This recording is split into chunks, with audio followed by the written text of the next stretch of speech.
Bismillahirrahmanirrahim. Assalamualaikum warahmatullahi wabarakatuh. Ini adalah pertemuan pertama. Mohon maaf. Ini adalah pertemuan ketujuh untuk kuliah filsafat ilmu ya. Hari ini kita akan membahas mengenai ontologi. Ontologi ini adalah bagian penting atau bagian utama yang paling penting dalam studi filsafat. Jadi semua yang berkaitan dengan filsafat selalu berkaitan dengan ontologi. Jadi inti dari filsafat itu adalah ontologi. Ini sebenarnya kita membahas mengenai mengenai core, mengenai inti dari filsafat itu sendiri. Ontologi merupakan salah satu kajian kefilsafatan yang paling kuno yang berasal dari Yunani. Jadi studi mengenai kefilsafatan ya. Kemudian studi tersebut membahas mengenai keberadaan suatu hal yang bersifat konkret atau bersifat nyata. Tokoh Yunani yang terkenal dengan pandangan ontologisnya adalah Thales, Plato, Pythagoras, dan lain sebagainya. Jadi sebenarnya semua filsuf itu adalah ontologis ya. Atau semua filsuf itu dia dikatakan filsuf karena dia telah menemukan pandangan ontologis. Apa itu pandangan ontologis? Karena dia menemukan hakikat. Dia telah menemukan dalam studinya telah menemukan hakikat dari sesuatu yang telah dia pelajari. Telah menemukan inti dari sesuatu yang telah dia pelajari. Contoh kita ambil contoh Thales ya. Thales dia mengatakan bahwa hakikat kehidupan ini atau hakikat penciptaan alam ini itu adalah air. Kenapa air? Karena dia menganggap bahwa ada air, ada manusia. Nggak ada air, tidak ada manusia. Ada air, ada hewan. Tidak ada air, maka tidak akan muncul hewan. Karena seperti itu. Tanpa air, manusia nggak bakal hidup. Tanpa air juga hewan tidak bakal bisa hidup. Kemudian ada air, ada tumbuhan. Tidak ada air, tidak ada tumbuhan. Ya sama. Artinya apa? Baik manusia, hewan, ataupun tumbuhan semua butuh air. Ada air maka ada kehidupan. Maka tidak salah bila Thales mengatakan bahwa hakikat penciptaan itu adalah air atau penyebab pertama alam semesta ini ada itu adalah air. Nah, tidak heran kalau Thales mengatakan seperti itu. Nah, kita ambil contoh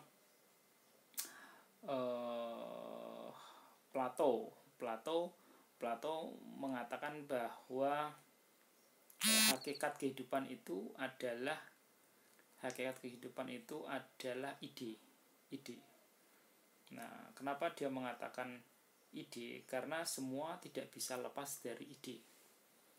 Nah, apa yang ada di alam semesta ini semua berawal dari ide. Maka hakikat kehidupan itu adalah ide. Ontologi kehidupan itu adalah ide. Nah, kalau Thales mengatakan bahwa hakikat kehidupan itu adalah air, karena dengan ada air ada kehidupan. Kalau Plato mengatakan hakikat kehidupan itu adalah ide. Dengan adanya semua ada karena diawali dengan ide. Ya tidak salah juga ya, tidak salah juga. Kita ambil contoh sebelum rumah ada, rumah itu tentu sudah tercipta di ide Pak Tukang, kan seperti itu. Sebelum meja ada atau kursi ada, itu meja dan kursi itu sudah tercipta di ide pikirannya Pak Tukang kayu. Nah, gitu. Sebelum laptop ada atau sebelum HP ada, laptop dan HP itu sudah tercipta di ide para insinyur. Nah, ini. Nah, dan lain sebagainya. Itu sebelum tas ada, sebelum pakaian ada, itu sebelum peci ada, peci, baju, tas itu sudah tercipta di dalam ide tukang jahit.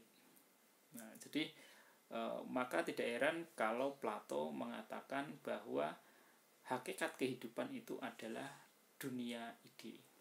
Semua ada karena berawal dari ide. Nah, itulah yang disebut sebagai ontologi.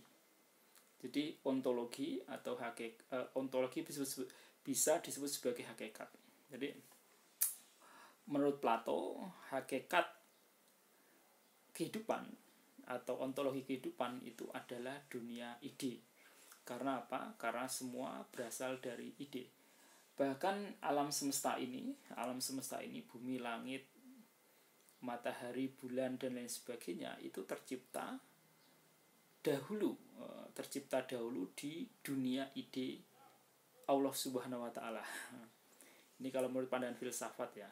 Jadi sebelum alam tercipta ini ada, alam tercipta ini sudah tercipta di logos, di ide suci Tuhan atau di ide suci Allah Subhanahu wa Ta'ala. Nah, jadi ontologi itu adalah hakikat gitu.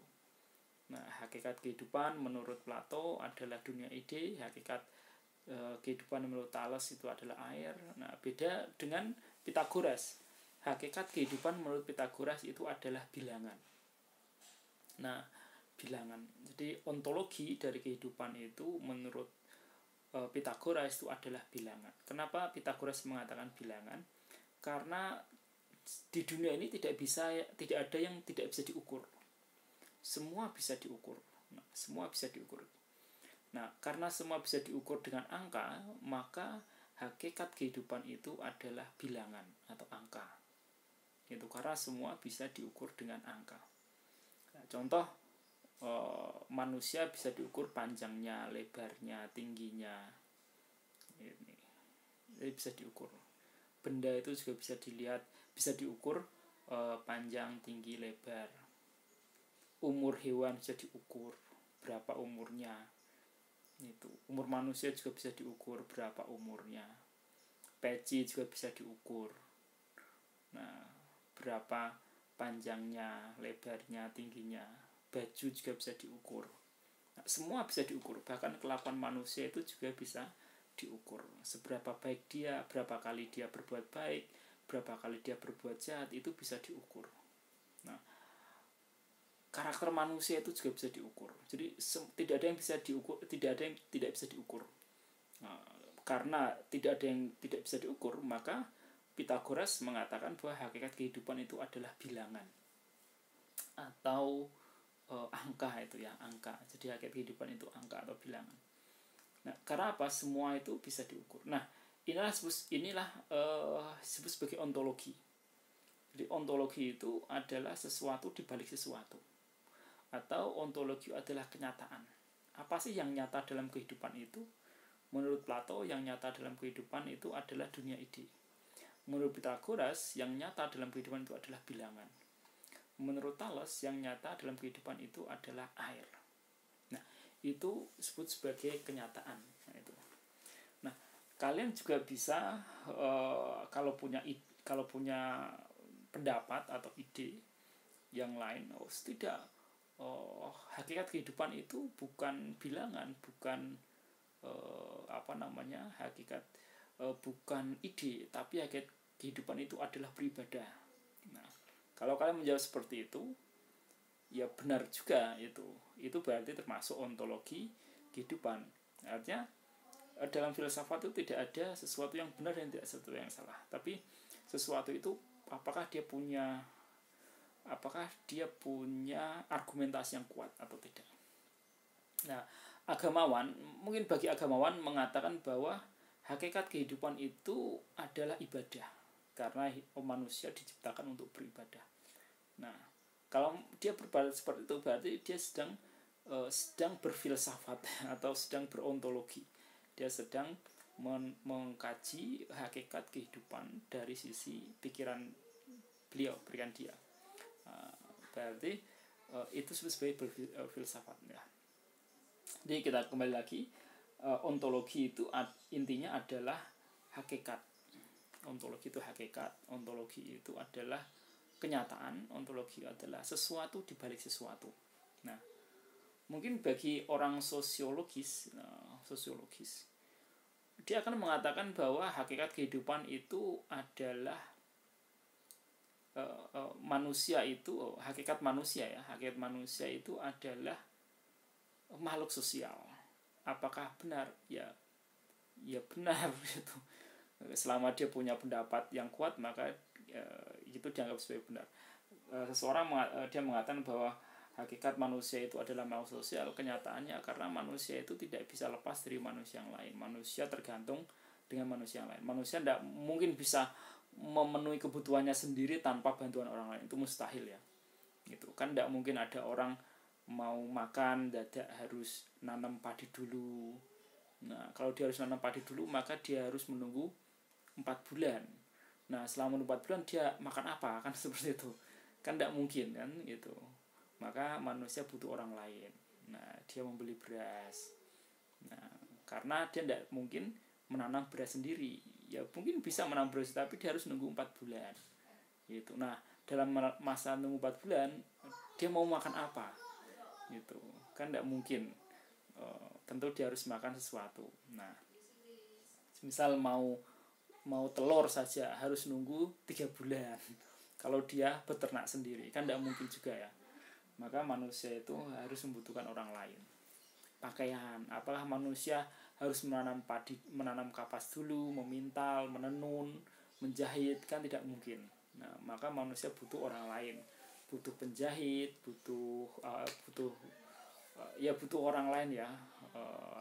Butuh orang lain untuk membuatkan, menanamkan kapas, memintal kapas, menenun kapas hingga jadi kain dijahit, dikasih warna dan lain sebagainya. Nah, maka itu tidak mungkin manusia sendirian, pasti butuh orang lain. Nah, oke, kita kembali lagi. Pada intinya adalah hakikat filsafat itu adalah ontologi ya. Jadi semua orang yang menemukan hakikat, maka dia sebenarnya sudah bisa disebut sebagai filsuf. Karena inti dari filsuf itu adalah orang yang mampu menemukan hakikat. Itu kalau kalian sekolah di luar negeri, maka kalian akan mendapatkan gelar PhD. PhD itu Philosophy of Doctor atau doktor filsafat. Kenapa dikatakan doktor filsafat? Karena kalian dianggap telah menemukan hakikat. Itu semua doktor itu dianggap lulus karena dia dianggap telah menemukan hakikat. Itu hakikat apa saja. Jadi hakikat di dunia ini tuh hakikatnya itu banyak ya. Hakikat dari sesuatu itu banyak. Nah, oke, selanjutnya kita berbicara mengenai penampakan dan kenyataan. Apa beda penampakan dan kenyataan? Jadi penampakan itu apa yang kita lihat. Ini hal yang penting ya. Jadi manusia itu harus bisa membedakan antara penampakan dan kenyataan. Nah, penampakan dan kenyataan. Jadi penampakan itu apa yang kita lihat dengan kasat mata. Sedangkan kenyataan itu adalah makna dari apa yang kita lihat tersebut. Nah, ketika kita melihat orang memberikan sesuatu pada orang lain, bersedekah contohnya, kita melihat seseorang memberi beras ya, contohnya orang memberi makanan lah ya ke orang lain. Nah, ini penampakan. Nah, kenyataannya ini nanti banyak. Kenyataannya itu banyak. Nah, kenyataannya tuh nanti dia bisa jadi dia itu orang yang baik karena telah dia bersedekah makanan pada orang. Ternyata dia itu cari muka karena divideokan. Nah, dia ini sebenarnya cari simpati karena dia mau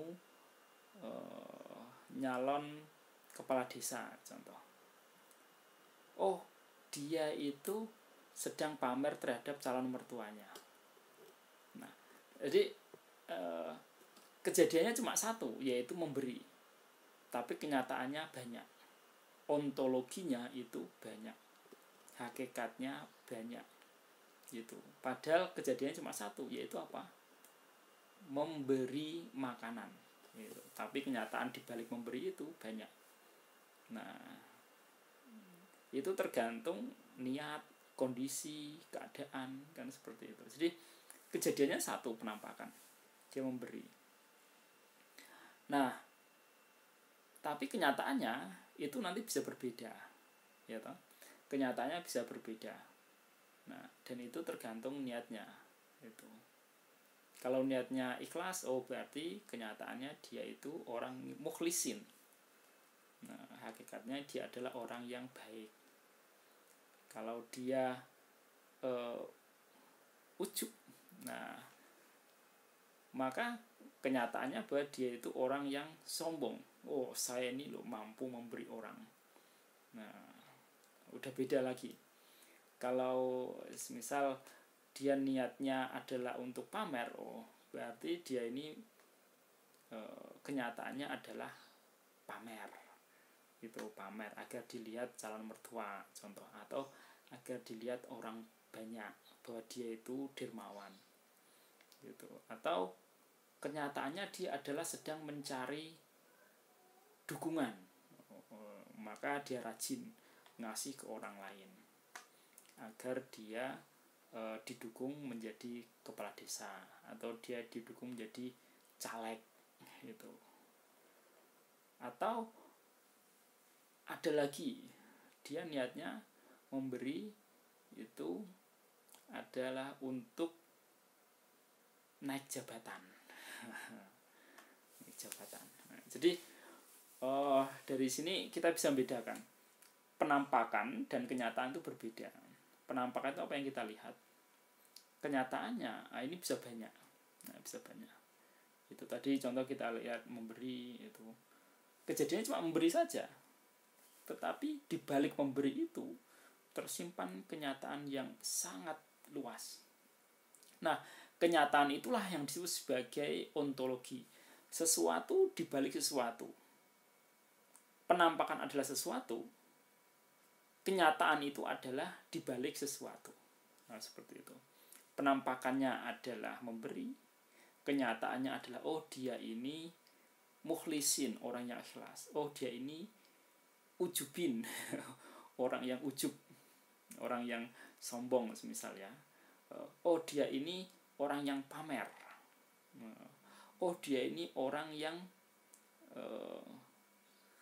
mencari dukungan. Dia ini orang yang mencari simpati. Dia ini orang yang ingin dikatakan dia itu orang dermawan. Nah, jadi penampakannya satu, tapi kenyataannya banyak. Begitulah ontologi. Ontologi itu penampakannya satu, kehidupan ini, tapi hakikatnya banyak. Tadi saya katakan Thales mengatakan hakikat kehidupan itu adalah air. Plato mengatakan hakikat kehidupan itu adalah dunia ide. Pythagoras mengatakan hakikat kehidupan itu adalah bilangan. Kemudian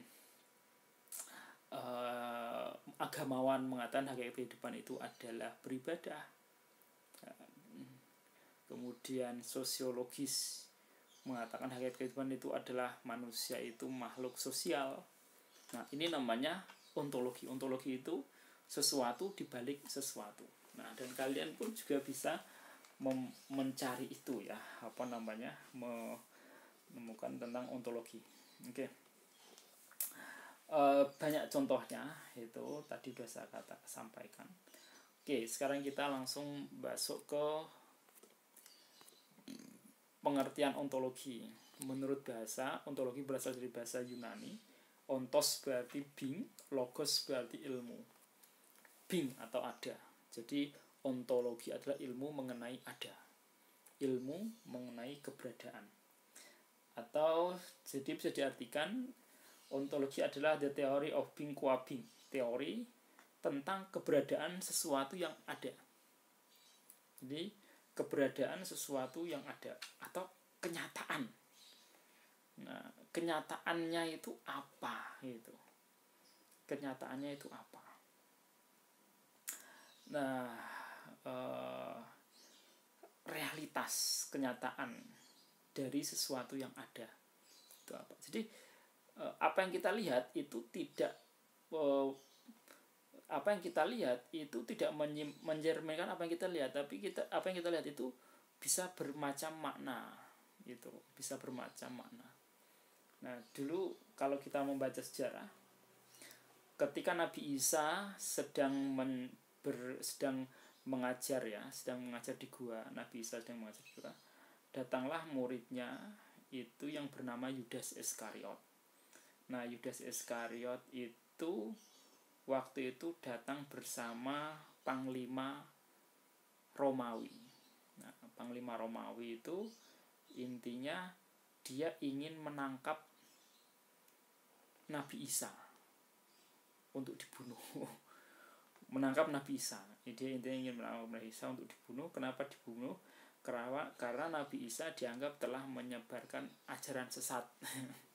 Waktu itu dianggap menyebarkan ajaran sesat. Maka dia hendak ditangkap oleh panglima dari Romawi ya, tentara Romawi lah.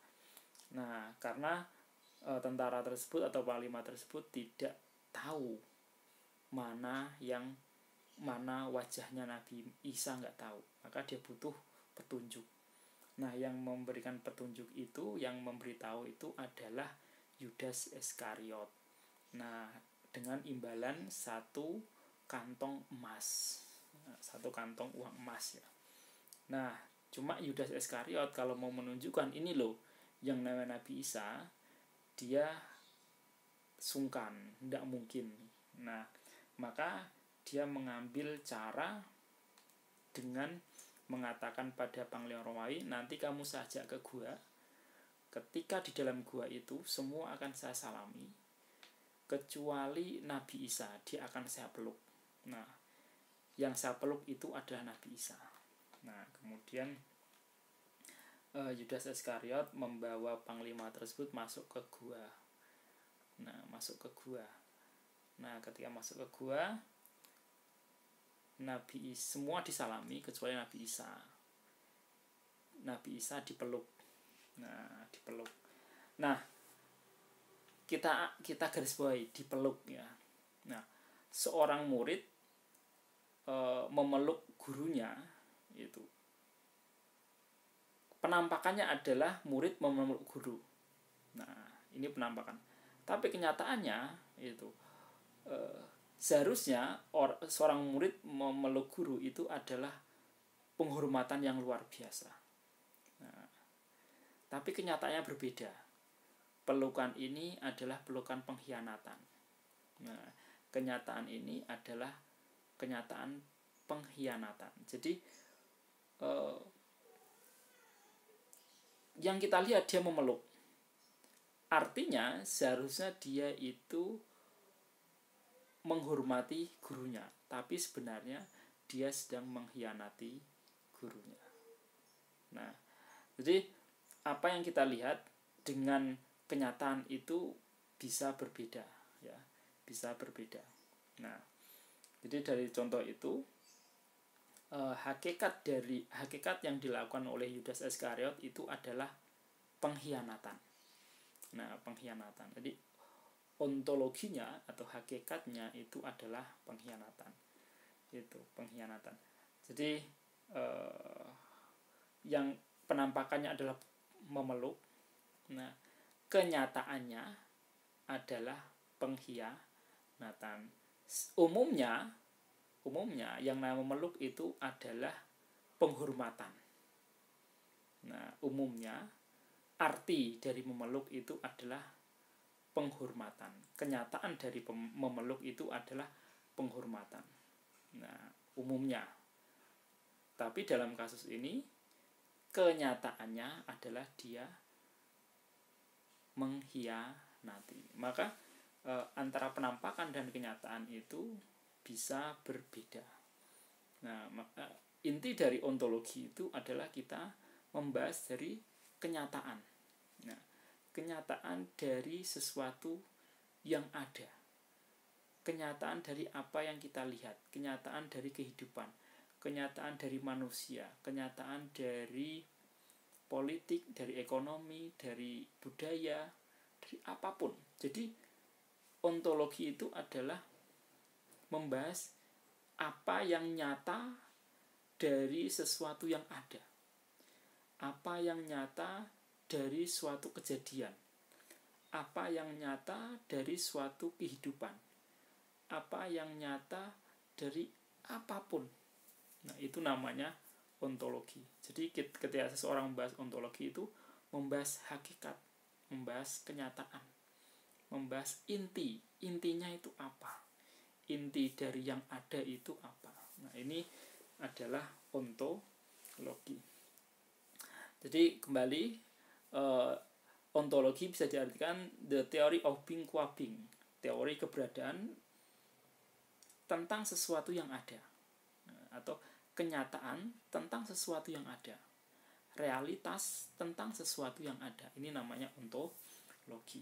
Menurut istilah, ontologi adalah ilmu yang membahas tentang hakikat yang ada. Membahas hakikat, apa sih hakikat yang ada itu. Nah, contoh tadi, apa hakikat Yudas Iskariot memeluk Nabi Isa? Oh, ternyata hakikatnya adalah bukan penghormatan tapi malah pengkhianatan. Nah, seperti itu. Nah, apa hakikat pemberian dari Pak Narto ke orang tidak mampu? Oh, hakikatnya dia ikhlas. Oh, hakikatnya dia pamer. Oh, hakikatnya dia cari muka. Oh, hakikatnya dia, dan lain sebagainya. Hakikatnya banyak. Jadi hakikat dibalik sesuatu. Nah, jadi ontologi itu membahas mengenai hakikat dibalik sesuatu. Nah, ini ontologi. Oke, menurut istilah, ontologi membahas tentang hakikat yang ada atau yang merupakan ultimate reality, kenyataan utama. Apa sih kenyataan utamanya itu? Nah, itu dibalik itu jadi apa kenyataan utama yang ada di balik jasmani maupun rohani. Intinya membahas mengenai kenyataan, mengenai hakikat dari apapun itu. Bisa hakikat kehidupan, hakikat keberadaan, hakikat manusia, hakikat politik, hakikat ekonomi, hakikat hukum, hakikat sosial, hakikat budaya, apapun hakikat itu. Nah, ini seperti itu ya. Oke, ontologi adalah studi filosofis tentang keberadaan, mengenai ada sesuatu yang ada. Itu ada ini adalah kata paling banyak di dunia. Ya, jadi sesuatu yang mempunyai makna yang paling banyak di dunia itu ya ada itu. Ada, bukan toko ada ya, tapi ada. Jadi ada barang, ada hewan, ada manusia, ada kehidupan, ada HP, ada laptop, ada charger, ada kabel, ada lantai, ada rumah, ada jendela, ada pintu, dan semua membahas mengenai yang ada. Itu ontologi, hakikat yang ada, realitas yang ada, kenyataan yang ada. Ini ontologi. Ontologi merupakan bagian dari cabang ilmu filsafat yang dikenal sebagai metafisika. Ontologi berurusan dengan pertanyaan tentang entitas apa yang ada atau apa yang mungkin ada. Nah, seperti itu. Bagaimana entitas tersebut dapat dikelompokkan dalam sebuah hierarki dan dibagi sesuai dengan persamaan dan perbedaan. Nah, ini. Oke, selanjutnya term ontologi. Ontologi pertama kali diperkenalkan oleh Rudolf Goclenius tahun 1638 ya. 36 untuk menamai teori tentang hakikat yang bersifat metafisis. Menurut Aristoteles, ontologi disebut sebagai the first philosophy. Ya, menurut Aristoteles, ontologi disebut the first philosophy atau filsafat yang pertama atau esensi. Nah, jadi menurut Aristoteles itu esensi. Sebenarnya ontologi itu sudah ada sejak zaman dahulu. Pertama kali filsafat dimunculkan, hanya saja ini dikodifikasikan, diperjelas lagi oleh Rudolf Goclenius. Nah, ini Tapi sebenarnya dari awal sudah ada, hanya aja belum ada namanya itu belum ada. Tapi maksud, penjelasan dan lain sebagainya sudah ada. Oke, dalam pembahasan teologi bukan sekedar benda yang penting, tetapi mengapa benda itu ada, apa fenomena di balik benda tersebut, apa realitas di balik benda itu, apa hakikat di balik benda itu. Ini pertanyaan-pertanyaan di dalam ontologi. Mengapa benda itu ada, apa fenomena di balik benda itu, apa realitas kenyataan di balik benda itu, apa hakikat di balik benda itu. Ini pertanyaan-pertanyaan yang penting di dalam ontologi. Nah, pembahasan tentang ontologi sebagai dasar ilmu adalah berusaha untuk menjawab pertanyaan apa itu ada, itu apa sih keberadaan itu, mengapa dia ada. Oke, selanjutnya perbedaan ontologi dan metafisika. Pada dasarnya kalau apa sih metafisika? Metafisik itu sesuatu di balik sesuatu.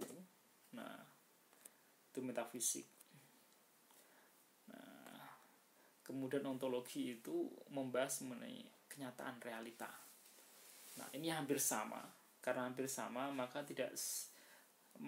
karena hampir sama dan berdekatan, maka banyak filsuf yang mengatakan bahwa metafisika ya ontologi yang metafisika. Walaupun sebenarnya itu ada perbedaan yang sangat tipis ya, tapi secara umum keduanya itu bersinggungan. Yaitu pada intinya adalah kalau metafisik sesuatu di balik sesuatu. Nah, sesuatu di balik sesuatu. Misal orang memberi tadi sesuatu, di balik sesuatu ada maksudnya, yaitu apa?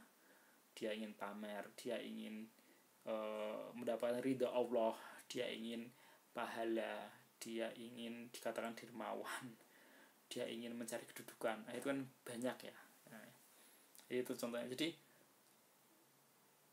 kegiatannya, aktivitasnya satu, yaitu apa? Memberi. Tetapi di balik memberi itu banyak sekali maksud, tujuan, banyak sekali hakikat di balik pemberian itu. Nah, itulah metafisik. Metafisik itu sesuatu di balik sesuatu. Apa di balik maksud orang memberi? Nah, itu maksudnya ingin ridha Allah, ingin pahala, bisa. Ingin pamer bisa, ingin ujub bisa, ingin mencari jabatan bisa, mencari dukungan bisa, ingin mencari teman juga bisa. Padahal aktivitasnya cuma satu, yaitu apa? Memberi. Nah, sedangkan ontologi itu adalah kenyataan. Apa sih yang nyata? Itu yang nyata dari aktivitas tersebut. Itu. Nah, ini sangat mirip, sangat berdekatan antara metafisika dan ontologi. Tapi pada intinya ontologi itu bagian dari metafisika ya. Gitu. Karena saking berdekatan, maka filsuf itu banyak mengatakan bahwa metafisika ya ontologi ya metafisika. Oke. Selanjutnya contoh-contoh paham ontologi. Ada monisme, ada dualisme, ada idealisme, ada materialisme. Nah, ada esensi, eksistensi, ada universal, ada partikular, ada substansi, ada aksiden. Nah, ada objek abstrak, ada objek konkret. Ini banyak ya, itu banyak sekali. Oke, saya terangkan sedikit, nanti bisa diperdalam ya di materi. Monisme dan dualisme. Apa sih? Monisme itu paham yang mengatakan bahwa hakikat penciptaan ini adalah satu. Maksudnya pencipta alam semesta ini satu. Ini monisme. Monisme. Jadi beberapa filsuf mengatakan bahwa pencipta alam ini ya satu. Itu misal Thales mengatakan yang menciptakan alam ini air. Nah, ini berbeda dengan Anaximandros. Anaximandros mengatakan bahwa Yang menciptakan alam ini adalah kekuatan tunggal. Nah, dia tidak bisa dilihat. Nah, dia tidak terbatas. Nah, juga Sokrates juga mengatakan yang sama. Pencipta alam semesta ini adalah satu. Nah, dia tidak seperti sesuatu. Nah, satu zat tunggal tapi tidak seperti sesuatu. Tidak seperti udara, tidak seperti angin, tidak seperti matahari, tidak seperti cahaya, tidak seperti api. Tapi dia zat yang satu yang tidak seperti sesuatu. Kalau dia seperti sesuatu, maka dia bukan pencipta. Karena pencipta itu mempunyai nilai yang tinggi, mempunyai zat yang tinggi, maka dia menggerakkan tanpa sesuatu. Nah, dia maha mulia, maka dia tidak seperti sesuatu. Lalu seperti apa? Kita tidak tahu. Tapi yang jelas dia menggerakkan segala sesuatu. Dia menggerakkan segala sesuatu dan dia tidak seperti sesuatu. Kalau dia seperti sesuatu, maka dia adalah sesuatu. Kalau dia sesuatu, maka dia bukan pencipta. Maka pencipta itu tidak seperti sesuatu. Zat yang maha tinggi, zat yang maha istimewa, maka dia tidak seperti sesuatu. Tapi dia menggerakkan semua sesuatu. Menggerakkan semua hal. Menggerakkan apapun itu. Tapi dia wujudnya tidak seperti sesuatu. Kalau dia seperti sesuatu, maka dia sesuatu itu sendiri. Kalau dia sesuatu itu sendiri, maka dia bukan pencipta. Maka pencipta yang maha tinggi, yang maha suci, maka dia tidak seperti sesuatu. Intinya seperti itu ya. Nah, itu monisme. Intinya yang mengatakan bahwa penciptaan alam itu diciptakan oleh zat yang satu. Nah, dualisme ini adalah paham ontologi yang mengatakan bahwa dunia itu dibagi jadi dua. Jadi ada siang, ada malam, itu ada rohani, ada jasmani, itu ada gelap, ada terang, itu ada cinta, ada kebencian. Nah, ini namanya dualisme yang menganggap bahwa dunia itu diciptakan dari dua unsur yang berbeda. Nah, unsur yang berbeda. Nah, kemudian idealisme adalah paham yang mengatakan hakikat kehidupan itu ya ide, dunia ide yang abstrak, yang tidak bisa dilihat. Nah, itu hakikat sesuatu itu dunia ide. Tadi sudah saya katakan di awal bahwa Plato mengatakan hakikat alam semesta ini adalah dunia ide. Karena apa? Semua tercipta berawal dari ide. Maka yang nyata itu adalah ide. Nah, yang nyata itu adalah ide. Nah, sedangkan yang lain itu adalah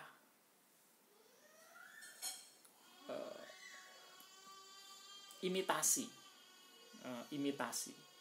buatan, tiruan, imitasi. Jadi yang nyata itu adalah ide, sedangkan yang kita lihat seperti kasat mata ini itu adalah imitasi. Maksudnya apa? Kita ambil contoh seperti ini. Kita melihat ada kursi. Nah, kursi itu yang kita sentuh itu adalah imitasi. Adalah tiruan dari yang asli. Yang asli itu apa? Yang asli ada di dunia ide. Nah, sama dengan bila kita melihat ada laptop, ada handphone, apapun itu yang kita lihat itu adalah imitasi. Imitasi itu apa? Tiruan dari yang asli. Lalu yang aslinya ada di mana? Aslinya ada di dunia ide. Karena apa? Sebelum imitasi itu tercipta, yang asli sudah tercipta dahulu, yaitu di dunia ide. Nah, ini namanya paham idealisme. Ya, idealisme, jadi paham yang mengatakan yang utama di dunia ini adalah ide. Nah, sedangkan paham materialisme ini mengatakan bahwa yang paling utama itu ya materi yang bisa kita lihat, kita sentuh, kita raba. Nah, yang tidak bisa kita sentuh, kita raba, nah itu tidaklah konkret, nggak bisa dibahas.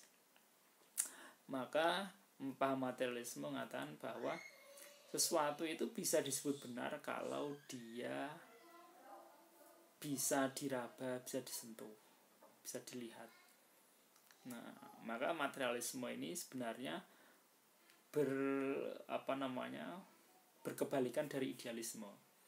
Kalau idealisme itu yang nyata itu adalah yang ada di dunia ide, tapi kalau materialisme itu yang nyata itu yang kita lihat. Itu yang benar itu ya yang harus bisa kita lihat. Itu kalau idealisme yang benar itu yang bisa dipikirkan dengan benar. Kalau materialisme yang benar itu harus bisa diuji secara materi. Nah, ini perbedaan antara idealisme dan materialisme. Oke. Ini tadi sudah saya katakan ya. Oke, saya kira ini sebagai pembukaan. Nanti silahkan dibaca materinya. Bila ada pertanyaan bisa di-share di grup WhatsApp ya. Saya kira demikian. Syukran. Assalamualaikum warahmatullahi wabarakatuh.